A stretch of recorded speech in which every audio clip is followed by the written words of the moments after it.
Voilà, dans cet atelier du jour, enfin cette vidéo du jour, je vais, voilà, j'ai un événement, donc là quand je suis à Pampelune, je filme un peu les étapes, chacune pour que vous puissiez comprendre, j'essaie de commenter le plus possible pour que vous puissiez comprendre un peu comment ça se passe, en tout cas comment moi je travaille. Je suis avec mon pote Youk ici. Donc on vient de décharger tout le matériel et puis voilà, là c'est le scénario, c'est la scène, donc on va s'installer là-haut de manière à laisser le plus possible d'espace pour les participants et les participantes. Donc voilà, je vais essayer de vous présenter ça, les câblages, les connectiques, un peu comment ça rend à la fin pour que ça puisse alimenter un peu votre moulin. À tout de suite.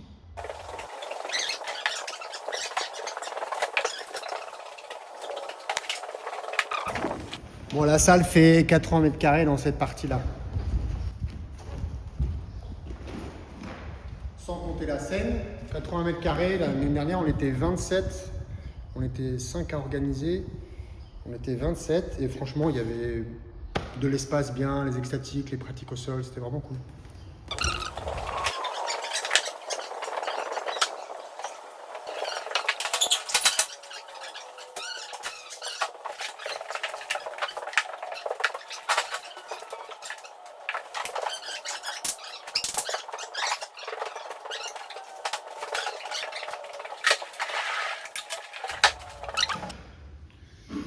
L'année passée, on avait mon caisson et 2 têtes d'une copine, donc les 2 têtes de 2 speakers.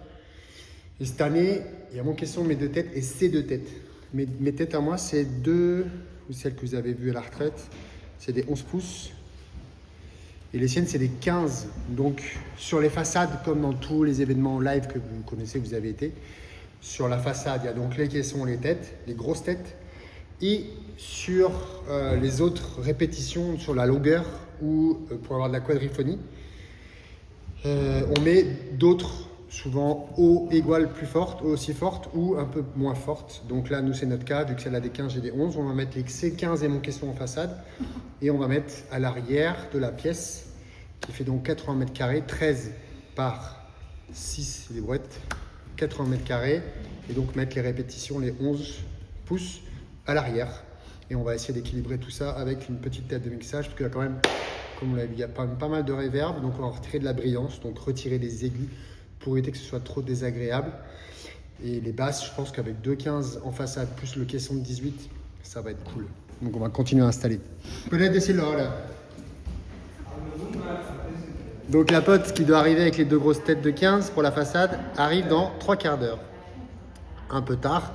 Donc on va tout préparer en amont, mettre mes têtes à l'arrière, les pieds, tirer les câbles, préparer tout pour faire de la source à la mer correctement. Donc voilà, donc la salle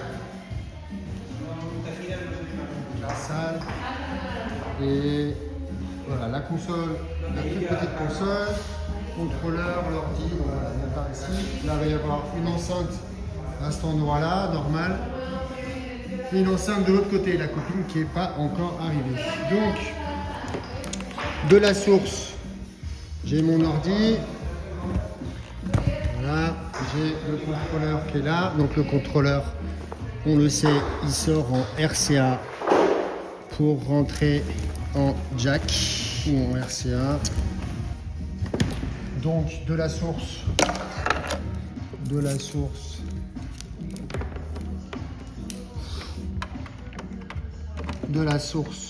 donc la source c'est donc l'ordi, donc le contrôleur, parce que l'ordinateur est en USB, c'est le contrôleur qui est carte son, donc c'est lui qui est source. De la source au... Donc là, il manque des câbles dans le camion pour gagner du temps. Je mets les adaptateurs, mais je vous recommande d'avoir les vrais câbles. Et là, je rentre donc dans une tranche. J'ai 2 tranches micro ou ligne en jack.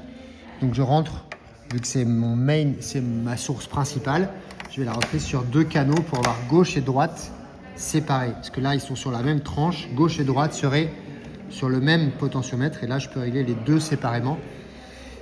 Donc avoir plus d'influence sur les équaliseurs et sur le panneau, qui est la balance gauche-droite. Donc je rentre là, je suis en line. Voilà, donc Donc ça, c'est le premier.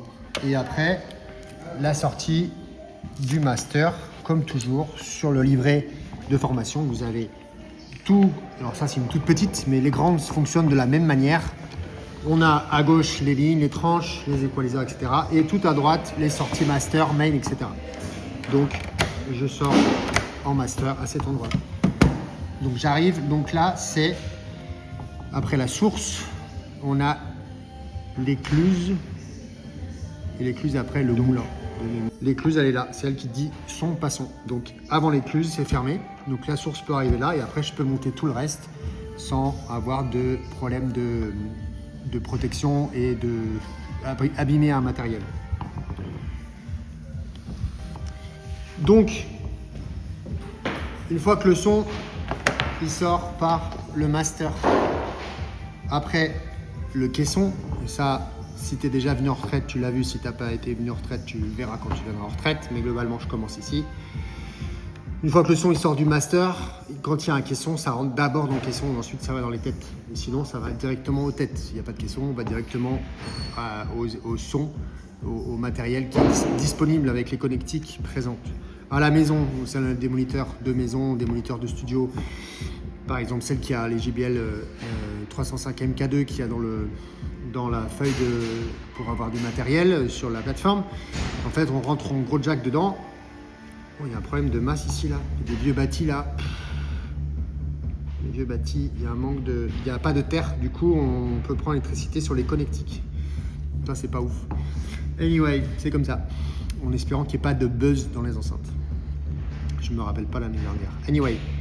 Donc, je sors en master, je rentre dans le caisson. La copine avec ses têtes n'est pas là, mais je peux commencer à câbler le caisson. Je câble le caisson et du caisson on ira à ses 15 et des 15 on ira à mes 11. C'est comme ça, c'est du plus gros au plus petit. Donc d'abord le caisson, donc là je vais câbler le caisson et petit à petit on alimente là-bas. On est en train de faire le montage. Mon pote est en train de faire le montage ici des enceintes. Voilà, on est en train de faire le montage des enceintes ici. Et du coup, moi, je continue ici. Donc, le contrôleur, la table, console et les câbles XLR. C'est ça qui permet d'avoir de la longueur tout en étant protégé par la masse qui est dans les fils, les 3 brins. Voilà.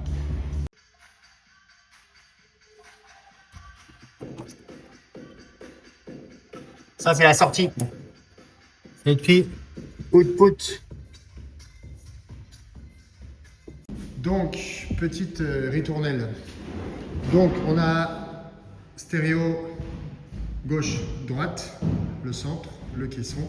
Le caisson sort, va dans ces deux-là. De ces deux-là, on est censé venir dans ces deux-là, dans le fond de la salle. Cependant, si je sors de ici, mon droite, je dois faire gérer ici et j'ai pas assez de distance de câble pour venir alimenter ce droite-là. Donc, ce qu'on a décidé de faire, c'est chose que je ne recommande pas toujours, c'est juste en cas de dépannage. Parce que ça fait une fausse stéréo, mais bon, on n'est pas à ça près pour... c'est beaucoup dedans, c'est de silence et de méditation, donc il n'y a que les espaces dedans de musique électronique sont pas plus importants que les autres, à différence d'autres événements. Donc là, je vais sortir ici, donc input de mes enceintes de tête, et je sors là, output. Voilà. Et je vais rentrer direct ici, en input, comme si ça arrivait de là en direct. Du coup, ça me fait un petit hack, ça me fait voilà. J'ai solution, j'ai moins de câbles à utiliser, plutôt que de mettre 15 mètres, vers un peu plus 18 mètres, j'ai pas 20 mètres. Du coup, avec celui-là qui fait 10 mètres, je peux traverser la pièce directement et du coup avoir mes enceintes de fond. Donc, voilà, ça vient du caisson, ça c'est sûr. Donc je reprends la suivante. On a la copine qui est donc arrivée avec son matériel tard hier soir. Donc j'ai installé, hier soir on a installé rapidement, donc on a connecté normal. Voilà, le côté gauche d'un côté et je peux pas tourner la caméra, et le côté droit de l'autre avec la sortie. Donc je rentre ici CH1 et j'ai un pass-through ou output pour aller vers les deux autres. Donc la première, puis la deuxième, comme je l'ai montré sur l'autre vidéo. Ici, on a un petit truc qu'il faut savoir. Il y a certains endroits où on n'a pas la terre, donc je vous l'ai exprimé déjà. Et il y a beaucoup de souffle. Alors là, hier, il y en avait vachement plus, ça faisait bzzz. En fait, ce qu'il faut faire quand il y a du souffle et qu'on ne peut pas réguler, donc il faut baisser le niveau. On baisse sérieusement le niveau de l'enceinte, donc je suis passé à moins 10. Et on augmente le volume sur la console. On augmente le volume sur la console. Et donc, la console, au lieu de la mettre à un tiers, mais c'était le cas, et ben, je la monte. Et du coup, vu que la source est plus forte, il y a moins de souffle, il y a moins de crachouille. Et ça, c'est ce qui permet de réguler les souffles, surtout lorsqu'il y a un buzz de masse qui traîne, parce que l'événement n'est pas à la terre, ou parce qu'il y a un câble qui est esquinté, ou des fois on ne sait pas pourquoi, on a tout ce qui va normalement bien, et ça fait quand même du buzz. Donc on baisse le volume des enceintes, et on monte le volume du master sur la console ou sur le contrôleur. Voilà, je pense que j'ai tout. Donc, pour faire une petite récap, on a donc la source, l'ordi, le contrôleur. On a donc ici l'écluse. De l'écluse, on va au moulin, le caisson. Et ensuite, on a la suite, les océans des oreilles avec les enceintes ici. Cette fois-ci, on a la chance de pouvoir en avoir 4. C'est une petite chapelle. Donc, il y a quand même un peu de réverb, mais c'est pas grave. C'est pas grave. On fait avec. Plus il y aura de monde, moins il y aura de réverb. Voilà, c'était pour le petit atelier demonstration. Bonne suite. Ciao. Donc ce matin, j'ai chez moi qui fait donc l'extatique. Et donc, voilà, mon ordi était allumé.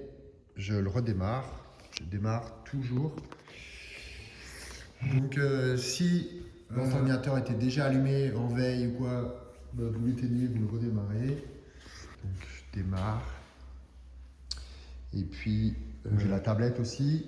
Et donc au démarrage, je ferme tous les trucs dont j'ai pas besoin. Donc je ferme le Wi-Fi, je ferme le Bluetooth, je ferme les applications qui s'ouvrent automatiques. Normalement on a dû faire le nettoyage, sinon ressources. Dans la plateforme, il y a ressources. Voilà, donc fin de l'événement. Pour petit rappel, quand on éteint du matos, en fait, voilà, pour débrancher, peu importe, une fois que tout est éteint, il n'y a plus de tension électrique, donc il n'y a pas de risque d'abîmer quoi que ce soit. En revanche, quand on éteint et qu'on débranche le matériel, donc si bien à l'allumage, c'est de la source à l'océan, quand on éteint le matos, c'est de l'océan à la source. Et là, en l'occurrence, l'océan, il y a deux niveaux. Il y a la façade, avec les deux, et il y a au fond. Et donc là, encore une fois, il y a un ordre pour ça. Je recommande, personnellement, d'éteindre le plus loin, puisqu'on remonte de l'océan à la source, on remonte du plus loin de l'océan à la source. Donc là, j'éteins les deux qui sont dans le fond, puis je vais éteindre les deux façades, puis le caisson, puis voilà, la console, je débranche, etc.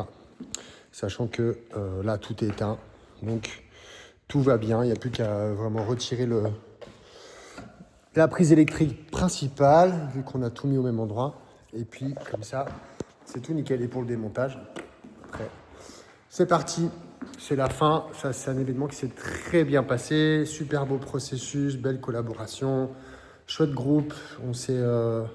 Ça a été assez plein. L'extatique de la copine ce matin était très chouette aussi.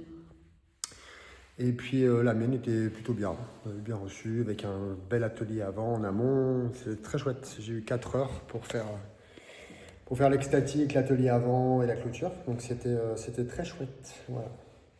C'était un super événement. C'était la 2e année. Je pense qu'on va en faire l'année prochaine. Ça vaut le coup. Allez, c'est la fin de cet atelier que je vous ai mis à dispo pour remplacer une permanence. Normalement, c'est ça l'idée au départ d'enregistrer tout ça. Donc on se retrouve next week. À toutes.